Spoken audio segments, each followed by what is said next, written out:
एक बात और बताइए, आप जो भोर में कलश यात्रा निकाले, शोभा यात्रा जो दर्शन किए, उसका अभिप्राय क्या है?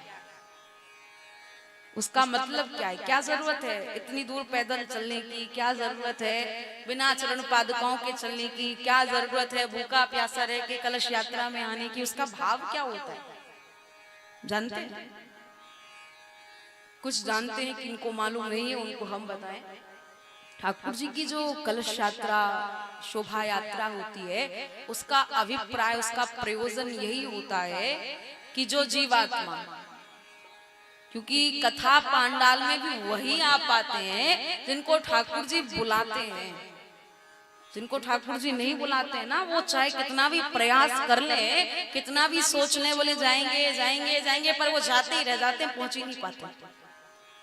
तो उनके लिए ठाकुर जी ने एक बहुत सुंदर सा प्रकल्प निकाला हुआ है, बोले जो मेरी कथा में ना आ पाए किसी भी कारणवश, तो अगर वो कलश यात्रा में, शोभा यात्रा में भागवत भगवान को प्रणाम करता है, तो उसके प्रणाम करने मात्र से मेरी कथा सुनने का उसको फल प्राप्त होता है।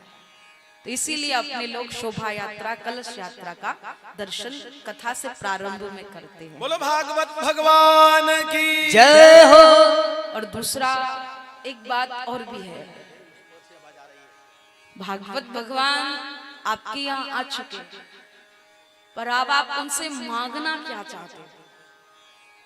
स्टार्ट में, प्रारंभ में अपने यहाँ कोई भी आता है तो हम पहले से सोच के रखते, बोले वो आएंगे तो हम उनसे ऐसा ऐसा कहेंगे और ऐसा ऐसा उनसे करवा लेंगे। तो भागवत भगवान आए तो बोली आपकी मांग क्या है? अब मान लो कोई मंत्री जी आए, अभी अपने यहाँ आके गए, अब हमारे यहाँ, हमारे गांव में जो भी असुविधाएं होती है हम उनके सामने व्यक्त करते हैं, बोले पानी की सुविधा नहीं, पानी की सुविधा कराओ, सड़क की सुविधा नहीं, सड़क की सुविधा कराओ। तो वैसे भागवत भगवान आए, आप उनसे क्या चाहते हो, क्या मांगना चाहते हो, आपके यहाँ क्या कमी है? मेरे को तो यही लगता है कि सब कुछ परिपूर्ण है, किसी चीज की भी कमी नहीं है। कमी एक ही चीज की है, वो क्या बोले, सड़क की, रोड की। अब ये साधारण रोड नहीं जिसपे अपने लोग चल रहे हैं, वो वाला रोड नहीं है। रोड कौन सा है? बोले जो हमारे तेगड़ा से सीधे बैकुंठ के लिए जाता हो, जो हमारे तेगड़ा से सीधे बैकुंठ के लिए जाता हो।